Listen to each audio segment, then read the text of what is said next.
नमस्कार, मैं हूं चंद्रशेखर जोशी और आप देख रहे हैं अंतर्राष्ट्रीय खबरों का सबसे भरोसेमंद कार्यक्रम खबर दुनिया की। इस कार्यक्रम में हम आपको इस वक्त की बड़ी अंतर्राष्ट्रीय खबरें बताते हैं और दो महत्वपूर्ण खबरों पर अपने विशेषज्ञ मेहमान के साथ चर्चा करते हैं। आज के एपिसोड में हम चर्चा करेंगे कि अमेरिका और ईरान के बीच युद्ध को रोकने को लेकर बातचीत को लेकर क्या नया अपडेट है और वहीं युद्ध के मोर्चे से क्या खबर आ रही है। इस एपिसोड में हम ये भी चर्चा करेंगे कि कैसे नेपाल में नए प्रधानमंत्री के शपथ लेने से पहले ही एक जांच आयोग की रिपोर्ट के बाद राजनीतिक तापमान चरम पर है। होंगी और भी महत्वपूर्ण और बड़ी अंतर्राष्ट्रीय खबरें, लेकिन आइए सबसे पहले आपको दिखाते हैं इस वक्त की अंतर्राष्ट्रीय हेडलाइंस। ईरान के युद्ध विराम प्रस्ताव को ठुकराने के बाद ट्रंप की चेतावनी, कहा गंभीरता दिखाओ वरना अंजाम भुगतो। जंग पर ईरान के रुख को बताया गलत और भ्रामक। इजराइल का ईरानी नेवी प्रमुख की मौत का दावा।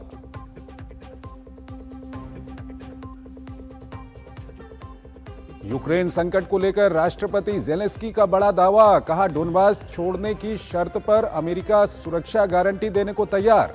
डोनबास को बताया यूक्रेन की सुरक्षा का अहम हिस्सा, कहा पूरे यूरोप की सुरक्षा पर पड़ेगा गंभीर असर। नेपाल में कल बालेंद्र शाह ले सकते हैं प्रधानमंत्री पद की शपथ। प्रतिनिधि सभा के नवनिर्वाचित सदस्यों ने ली पद और गोपनीयता की शपथ। जांच आयोग की पूर्व प्रधानमंत्री ओली के खिलाफ मुकदमा चलाने की सिफारिश। अस्थायी युद्ध विराम खत्म होने के ठीक बाद पाकिस्तान अफगानिस्तान के बीच फिर झड़प। दोनों तरफ से जान माल को पहुंचा नुकसान। तालिबान का 3 पाकिस्तानी चौकियों को तबाह करने का दावा। अमेरिकी अदालत में दोबारा पेश किए जाएंगे वेनेजुएला के पूर्व राष्ट्रपति निकोलस मादुरो। अमेरिका ने निकोलस मादुरो पर लगाए हैं ड्रग, आतंकवाद समेत कई आरोप।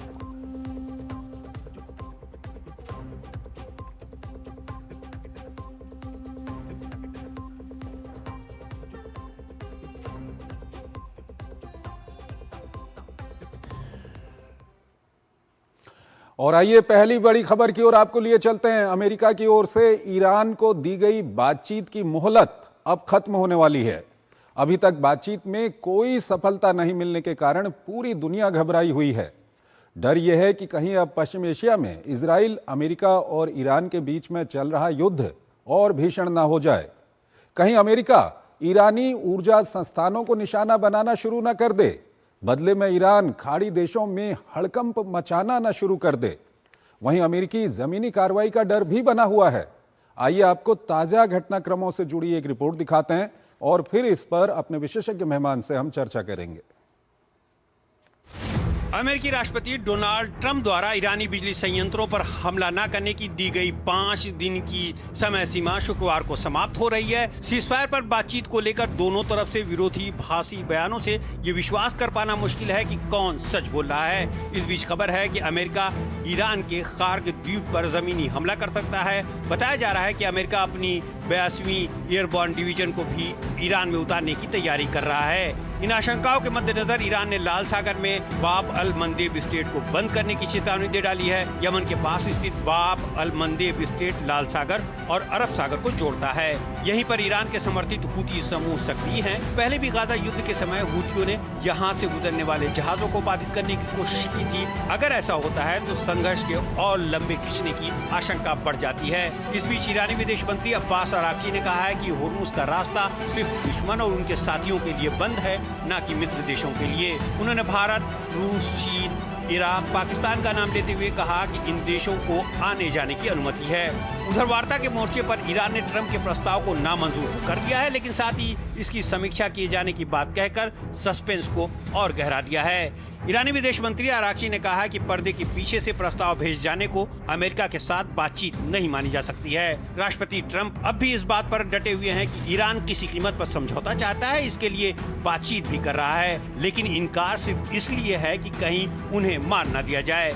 लेकिन ट्रंप की इन दावों को खारिज करते हुए ईरान ने अमेरिका के सामने 5 शर्तें रख दी हैं। इसमें ईरान पर हो रहे हमले और हत्याओं को पूरी तरह से बंद किया जाए, साथ ही ये गारंटी दी जाए कि फिर से हमला नहीं किया जाएगा।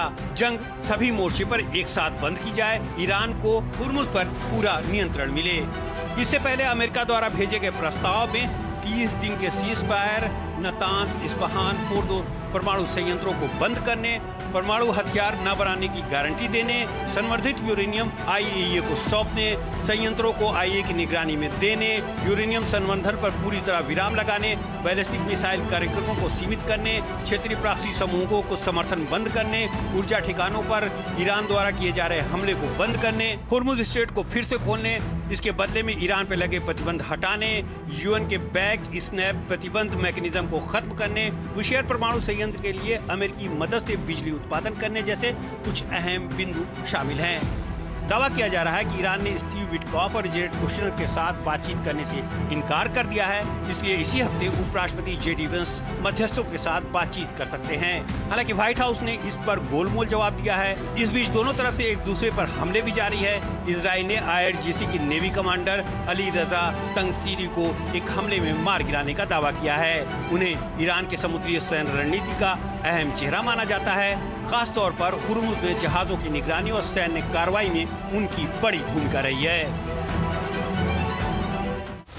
अमेरिकी राष्ट्रपति डोनाल्ड और ताजा स्थिति पर बात करने के लिए हमारे साथ जुड़ रहे हैं अशोक सज्जनहार, पूर्व वरिष्ठ राजनयिक हैं, विदेशी और सामरिक मामलों के जानकार हैं। अशोक जी, बहुत बहुत स्वागत है आपका हमारे इस कार्यक्रम में।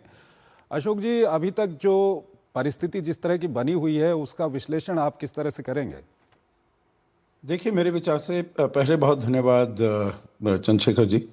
मेरे विचार से जो स्थिति बनी हुई है उसमें अनिश्चितता का माहौल बहुत बना हुआ है, क्योंकि हम देख रहे हैं जो अमेरिका की तरफ से अब 2-3 दिन हो गए हैं, उन्होंने कहा जो हमारी बातचीत हो रही है, राष्ट्रपति ट्रंप के स्तर पर यह कहा गया जो हमारी बातचीत हो रही है जी। और उन्होंने कहा मुझे बहुत ही एक अच्छा महंगा गिफ्ट मिला है, वहां से तोहफा मिला है ऑयल और गैस के रूप में, और इसीलिए हमको ये मालूम चला है जो जिनसे हमारी बातचीत हो रही है वो सीरियस लोग हैं और वो ठीक लोग हैं जिनसे हमारी बात हो रही है।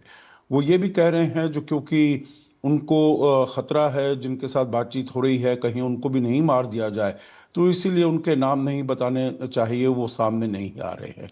परंतु ईरान बिल्कुल बता रहा है जो हमारी कोई बातचीत नहीं हो रही है, और ये भी मालूम चला है जो आपने अपनी रिपोर्ट में जो बताया 15 पॉइंट का जो प्लान है उन्होंने दिया है वो पाकिस्तान को दिया गया है और पाकिस्तान के द्वारा वहां पर ईरान को दिया गया है जी। तो मतलब डायरेक्ट कोई बातचीत नहीं हो रही है, अनिश्चितता का माहौल बना हुआ है इजराइल और अमेरिका की तरफ से। हालांकि अभी हमले वो जो उनके पावर प्लांट्स वगैरह है उसके ऊपर नहीं हो रहे हैं, परंतु वैसे हमले ताबड़तोड़ चल रहे हैं उनके ऊपर। जो भी फैसिलिटीज हैं, मिलिट्री फैसिलिटीज हैं, जैसे कि आपके अभी रिपोर्ट में ये भी बताया गया जो उनके नेवी कमांडर को इजराइल ने मार गिराया है, और ये नेवी कमांडर थे, ये स्ट्रेट ऑफ हॉर्मुज को जो ब्लॉक किया हुआ है उसमें इनकी बहुत अहम भूमिका थी। तो बिल्कुल अनिश्चितता है। राष्ट्रपति ट्रंप एक चीज कह रहे हैं, ईरान दूसरी चीज कह रहा है। तो अब आगे चलते हुए हमें इसमें थोड़ी सी क्लैरिटी आएगी जो हालात कैसे हैं, और ये जो राष्ट्रपति ट्रंप वहां पर अमेरिका लेकर जा रहे हैं, यूएसएस ट्रिपली जा रहे हैं और अपने और मरीन के ग्रुप्स ले जा रहे हैं। ये कहा जा रहा है जो खर्ग आइलैंड में उनको लैंड कराएंगे, परंतु उस पर भी बहुत प्रश्न चिन्ह है। तो अशोक जी, अब यहाँ पर सवाल यही आता है कि ये जो 5 दिन की समय सीमा थी ये अब खत्म होने वाली है अगले 1 दिन में, और उसके बाद 2 तरह की सिचुएशन यहाँ पर आएंगी। एक तो या तो कोई बातचीत नहीं हो रही है या बातचीत हो भी रही है तो वो सफल नहीं हुई है। अगर इस तरह की कोई सिचुएशन आती है तो क्या देखने को मिलेगा, क्योंकि ये स्थिति तो और खराब हो जाएगी उसके बाद? देखिए, मैं तो ये समझता हूं चंद्रशेखर जी, अगर बातचीत का कोई हल नहीं निकलता है उससे कोई फर्क नहीं पड़ता है। अगर बातचीत शुरू हो जाती है, मतलब कोई क्रेडिबल ऐसा एविडेंस मिलता है, क्योंकि मैं तो ये समझता हूं जो देखिए ईरान को भी बातचीत करने का जरूर फायदा होगा, क्योंकि हम देख रहे हैं जो पिछले कितने 27 दिन हो गए हैं जो ईरान के ऊपर बरसात हो रही है बम्बों की, और पूरे देश में हर बड़े शहर में उनकी जो मिलिट्री इस्टेब्लिशमेंट्स हैं, चाहे उनके इकोनॉमिक इंफ्रास्ट्रक्चर है, उसके ऊपर भी बहुत बुरी तरीके से उनको मार पड़ रही है। तो ऐसा नहीं है जो वो बहुत कंफर्टेबल पोजीशन में है मेरे विचार से। तो वो भी जरूर चाहेंगे जो कोई ना कोई एग्जिट मिला जाए, कोई ना कोई वे आउट मिला जाए। अशोक जी, यहाँ पर कहीं जो ईरान के अंदर में इस वक्त पे लीडरशिप वहाँ पर काम कर रही है, पॉलिटिकल लीडरशिप कहें या जो डिप्लोमेटिक मामलों को वहाँ पर हैंडल कर रहे हैं, उसके अलावा मिलिट्री मामलों को जो हैंडल कर रहे हैं, ये सब में किसी तरह का कोई ऐसा तो नहीं है कि कोई कोऑर्डिनेशन नहीं है, ये सब दिक्कतें वहाँ पर आ रही हों? मेरे विचार से चंद्रशेखर जी, आपने जो ये मसला है इसकी नब्ज को आपने पकड़ा है, क्योंकि वहां पर कोई यूनिफाइड लीडरशिप नहीं है। और देखिए, यूनिफाइड लीडरशिप अगर बात करनी है तो कौन कर सकता है? सुप्रीम लीडर इसके बारे में निर्देश देगा। सुप्रीम लीडर जो है मुश्तबा खमेनी, जब से उन्होंने अपना कार्यभार संभाला है तब से उनको कुछ पता ही नहीं है। वो कहते हैं जो उनको वो जख्मी हो गए हैं या उनकी मृत्यु हो गई है, जख्मी हो गए हैं तो रूस में चले गए हैं, वहां पर उनका इलाज हो रहा है। तो मतलब कोई ऐसा सीनियर आदमी नहीं है। जो भी थे लोग वहां पर जो इस प्रकार के निर्णय ले सकते थे, जैसे अली लारीजानी हैं जो कि सेक्रेटरी थे नेशनल सिक्योरिटी काउंसिल के, वो ऐसे, वो उसमें मैच्योरिटी थी, सोबराइटी थी, एक्सपीरियंस था, वो कुछ कर सकते थे। उन सबको खत्म कर दिया गया है। तो इसीलिए अभी ऐसा प्रतीत होता है जो वहां की बागडोर वो IRGC कमांडर पर, मिडिल लेवल कमांडर्स पर है, और वो अपने ही क्षेत्र में जो 31 उनकी प्रोविंसेस हैं वहां से वो अपने मिसाइल्स लॉन्च कर रहे हैं, अपनी छाती ठोक रहे हैं, पीट रहे हैं, जो हम तो अमेरिका के सामने झुकेंगे नहीं। परंतु ये पूरे देश का जो भविष्य है उसको सामने रखते हुए अगर कोई वहां पर नेतृत्व आता है तो वो देश के लिए भी अच्छा होगा और इस क्षेत्र रीजन के लिए भी अच्छा होगा। अमेरिका के सामने किस तरह की स्थिति है सर? अमेरिका के ऊपर कितना दबाव है युद्ध रोकने को लेकर के, और जिस तरह की स्थिति बन रही है ऐसे में ऑपरेशन को आगे बढ़ाने का भी कितना दबाव है? जी, अमेरिका के ऊपर बहुत बड़ा दबाव है। मेरे विचार से सबसे ज्यादा दबाव अमेरिका के ऊपर है। नहीं तो वो ये ऑलिव ब्रांच नहीं देते जो भाई हम 5 दिन के लिए युद्ध नहीं करेंगे, आपके ये इनके ऊपर पावर प्लांट्स के ऊपर हमला नहीं करेंगे। उनके ऊपर, राष्ट्रपति ट्रंप के ऊपर मेरे ख्याल से बहुत बड़ा दबाव है, क्योंकि उनकी पॉपुलैरिटी जो है वो कम होती जा रही है। जो सपोर्ट है वॉर के लिए वो कम होता जा रहा है। इकोनॉमिक कंडीशन वो बहुत खराब होती जा रही है। इन्फ्लेशन बढ़ रहा है। गैस पंप्स पर गैस का प्राइस, पेट्रोल का प्राइस ज्यादा हो रहा है। मिड टर्म इलेक्शंस आने वाले हैं, तो उनको एक एग्जिट स्ट्रैटेजी बहुत जरूरी है, और इसीलिए ये शायद ईरान समझ गया है, इसीलिए वो अपनी, जिसे कहा जाए, प्राइस को ज्यादा बढ़ाए जा रहा है। बिल्कुल। अशोक जी, हमारे साथ बने रहिएगा। एक और महत्वपूर्ण विषय है, उस पर अभी हम बातचीत करेंगे। यहाँ पर हमको एक छोटा सा ब्रेक लेना है, एक छोटा सा ब्रेक।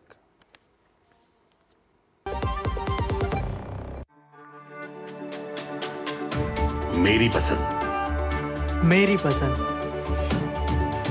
मेरी पसंद, मेरी पसंद, हमारी पसंद, हम सबकी पसंद। मजबूत देश का मजबूत सरिया हो गया स्टील।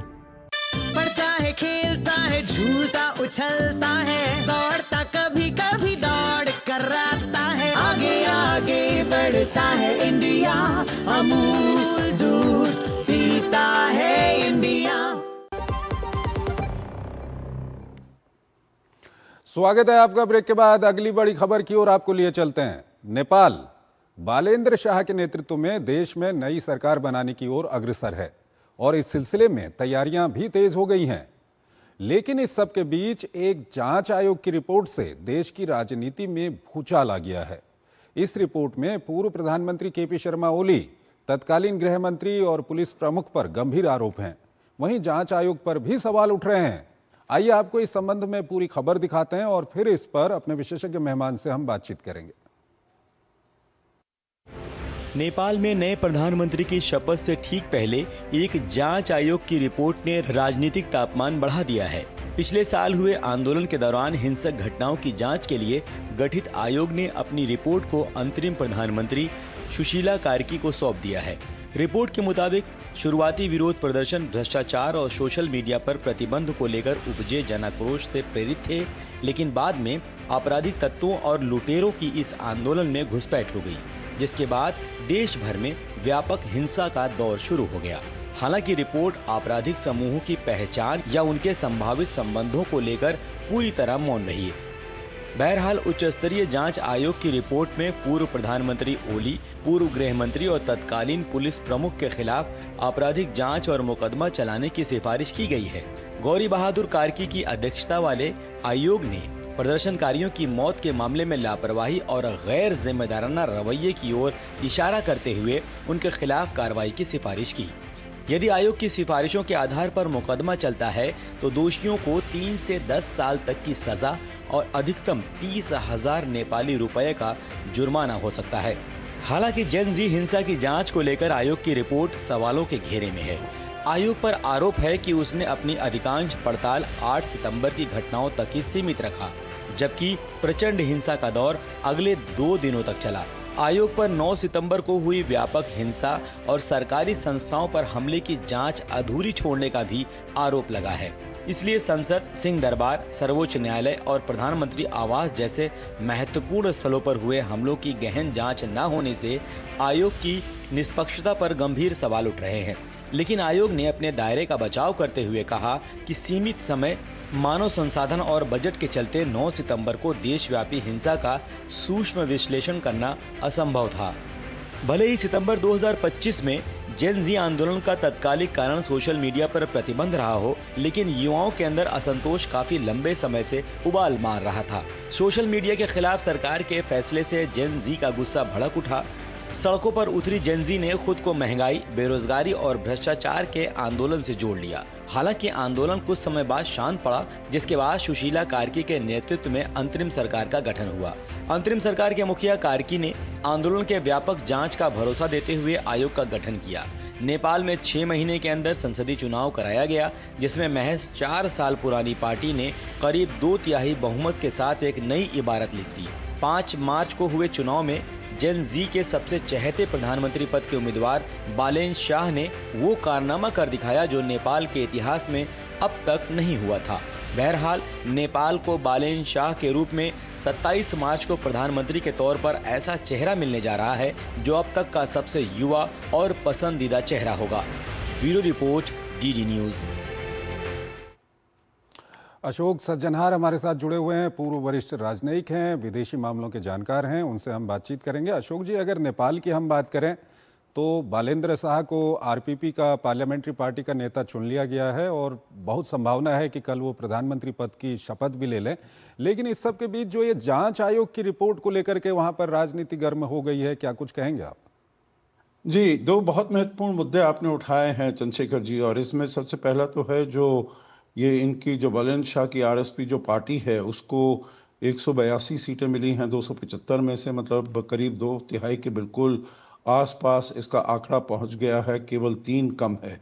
तो एक तो सबसे महत्वपूर्ण बात यह है जो जब से वहां पर डेमोक्रेसी आई है नेपाल में 2008 से, तब से हम देख रहे हैं जो भी किसी सरकार ने अपना पूरा काल नहीं किया है।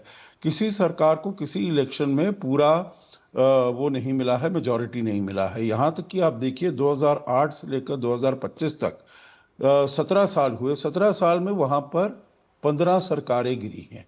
मतलब हर एक का कार्यकाल करीब 1 साल से थोड़ा ऊपर था जी। क्योंकि वहाँ पर इतनी ज़्यादा इंस्टेबिलिटी थी, कोई भी किसी भी पार्टी को पूरा बहुमत नहीं मिल पाता था। अब ये पहली बार हुआ है जो जब से ये वहाँ पर डेमोक्रेसी आई है, लोकतंत्र आया है, तो आपने देखा है 182 275 में से 2/3 के आसपास, तो कम से कम ये स्टेबिलिटी रहेगी और 5 साल तक ये सरकार चलेगी। तो इसीलिए वहाँ पर चाहे वो पॉलिटिक्स है, इकोनॉमिक्स है, स्टेबिलिटी है, सिक्योरिटी है, वो सब रह पाएगी। और अगर भारत के संबंध में हम बात करना चाहते हैं तो भारत के साथ संबंध जो जैसे वहाँ पर नेता थे केपी शर्मा ओली, जिनका झुकाव चीन की तरफ था, तो वो कम रहेगा और मैं समझता हूं जो अपने भारत के साथ संबंध और आगे बेहतर हो सकते हैं। दूसरी बात आपने कही, ये जो जांच आयोग की रिपोर्ट आई है और वो बहुत महत्वपूर्ण है क्योंकि उसमें उन्होंने, देखिए उस समय भी उंगली उठाई गई थी जो किस प्रकार से ये इतने जो 26 उन्होंने वो सोशल मीडिया के प्लेटफॉर्म्स थे उनको बैन कर दिया था, क्योंकि इन सोशल मीडिया प्लेटफॉर्म से चाहे व्हाट्सएप हो, टिकटॉक हो, ट्विटर हो, एक्स हो, वगैरह वगैरह, इनसे बहुत सारे युवा वर्गों का वहां पर एक तो रोजगार चलता था, दूसरा उनकी कनेक्टिविटी चलती थी वहां पर क्योंकि बहुत जनसंख्या नेपाल की बाहर दूर दूसरे देशों में, चाहे यूरोप में, अमेरिका में, कनाडा में, वहां पर वो काम करती है, तो उनसे संबंध करने का ये था। और वहां पर उनकी जो अनएम्प्लॉयमेंट है, करप्शन है, इस सब के विरुद्ध, और एक जिसे कहा जाता था नेपो किड, जो भाई नेपोटिज्म, जो भी बच्चे हैं इनके बड़े बड़े नेताओं के, उनके तो जो रहने के रहन सहन है, जो उनका तरीका है, वो कहीं इनसे ऊपर है, और उनको जैसे सेंस ऑफ एंटाइटलमेंट हम कहते हैं भारत में भी, तो वैसा उनका सेंस ऑफ एंटाइटलमेंट वहां पर था। तो उसके विरुद्ध वहां पर ये सब जेन जी का प्रदर्शन हुआ, परंतु उस जेन जी को बहुत ही जल्दी 7-8 तारीख सितंबर के दिन में बाहर के जो कुछ एलिमेंट्स थे, जो उपद्रवी एलिमेंट्स थे, उन्होंने इन्फिल्ट्रेट कर लिया, और उसके विरुद्ध उन्होंने ये रिपोर्ट बताई है, जो वहां के उस समय के तत्कालीन जो प्रधानमंत्री थे, तत्कालीन जो गृह मंत्री थे, और जो पुलिस चीफ थे, उन्होंने बिल्कुल ठीक वो काम नहीं कर पाए, उनकी बहुत नेग्लिजेंस थी, और उनके विरुद्ध ये केस चलाया जाना चाहिए। आप बिल्कुल ठीक बता रहे हैं, वहां पर थोड़ी इसके ऊपर कंट्रोवर्सी आई है जी, परंतु इसका बचाव भी जांच आयोग ने करने का प्रयास किया है। अशोक जी, एक सवाल यहाँ पर और आता है कि जिस तरह से जेन जी के आंदोलन के कारण ये सरकार वहाँ पर आ रही है, बालेंद्र शाह के नेतृत्व में वहाँ पर सरकार बन रही है, चुनौतियाँ कितनी हैं? 5 साल की सरकार तो बन गई, लेकिन आकांक्षा जो लोगों की थी उसको देखते हुए कितनी चुनौतियाँ हैं बालेंद्र शाह के सामने? जी, चुनौतियां बहुत है। देखिए, आजकल हम देख रहे हैं जो पूरे विश्व में कितना बदलाव हो रहा है, कितनी अनिश्चितता है, कितनी अस्थिरता है। यहां तक कि अब देखिए, जैसे हम पहले बात कर रहे थे स्ट्रेट ऑफ हॉर्मुज से, वहां से तेल आना बंद हो गया है। जो सारा तेल है नेपाल को, वो भारत से जाता है, और भारत का जो तेल है करीब 87% हम और देशों से लेते हैं, उसमें करीब 40% हमारा ये स्ट्रेट ऑफ हॉर्मुज में, वो चाहे सऊदी अरेबिया से हो, कतार से हो, यूएई से हो, कुवैत वगैरह से हो, वहां से आता है। तो इसीलिए अगर हमारे पास कमी होगी तो नेपाल को हम देने के लिए हमारे पास वैसे ही कमी हो जाएगी। तो इसीलिए वहां पर बहुत ये अनिश्चितता का माहौल है, परंतु कम से कम देखिए, सबसे इंपॉर्टेंट चीज है, सबसे महत्वपूर्ण चीज जो है, जो किसी भी देश में शांति होनी चाहिए, किसी भी देश में स्थिरता होनी चाहिए, किसी भी देश में सिक्योरिटी होनी चाहिए, तो वो अगर ये 5 साल के लिए सरकार चल सकती है, तो कम से कम जो बेस है, फाउंडेशन है, वो तो कम से कम आपको मिल गया है।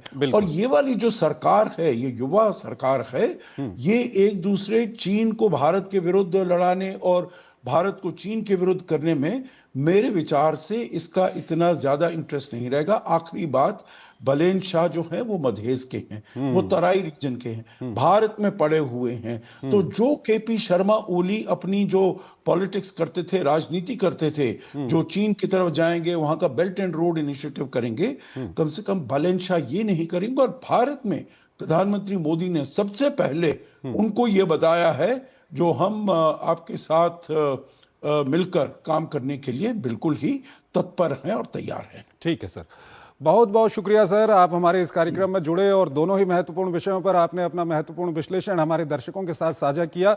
इसी के साथ अंतर्राष्ट्रीय खबरों के हमारे इस कार्यक्रम को हम यहीं पर समाप्त करते हैं, लेकिन जाते जाते आपको छोड़ जाते हैं आज की कुछ और बड़ी और महत्वपूर्ण अंतर्राष्ट्रीय खबरों के साथ। आप इन खबरों को देखिए और हमारी पूरी टीम को इजाजत दीजिए। नमस्कार। अफगानिस्तान पाकिस्तान के बीच सीमा पर अस्थायी युद्ध विराम खत्म होने के बाद बुधवार को फिर से हमले शुरू हो गए। अफगान तालिबान अधिकारियों के मुताबिक इस हमले में 2 आम नागरिकों की मौत हो गई और 8 लोग घायल हो गए। वहीं पाकिस्तान में भी एक नागरिक के मारे जाने की खबर है। अफगानिस्तान और पाकिस्तान ने ईद के मौके पर 5 दिन का अस्थायी युद्ध विराम घोषित किया था। 25 मार्च को सीज फायर खत्म होने के बाद दोनों देशों में फिर से झड़प शुरू हो गई है। उत्तर कोरिया के नेता किम जोंग उन और बेलारूस के राष्ट्रपति अलेक्जेंडर लुकाशेंको ने गुरुवार को प्योंगयांग में मैत्री एवं सहयोग संधि पर हस्ताक्षर किए। बेलारूस के सरकारी मीडिया ने इसकी जानकारी दी। किम जोंग के न्योते पर उत्तर कोरिया पहुंचे लुकाशेंको और उनके प्रतिनिधि मंडल का किम ने 21 तोपों की सलामी के साथ स्वागत किया।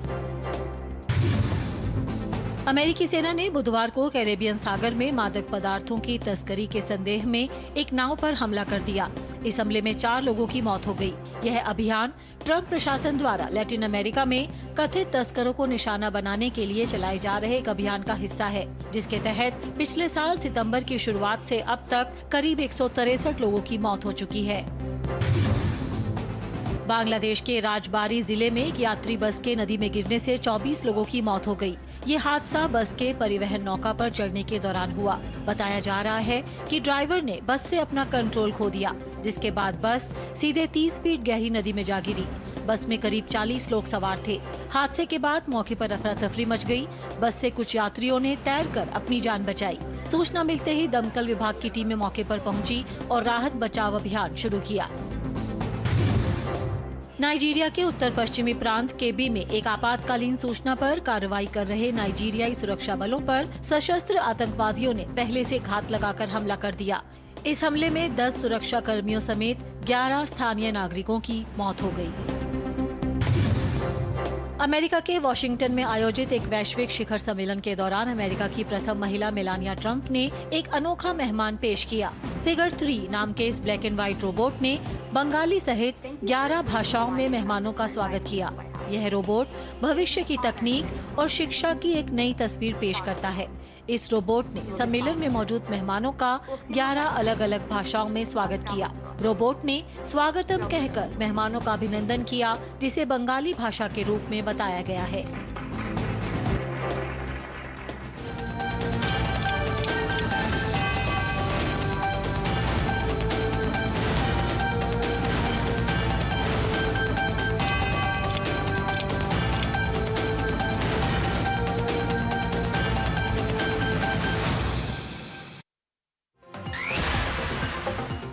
पश्चिम बंगाल के दक्षिण 24 परगना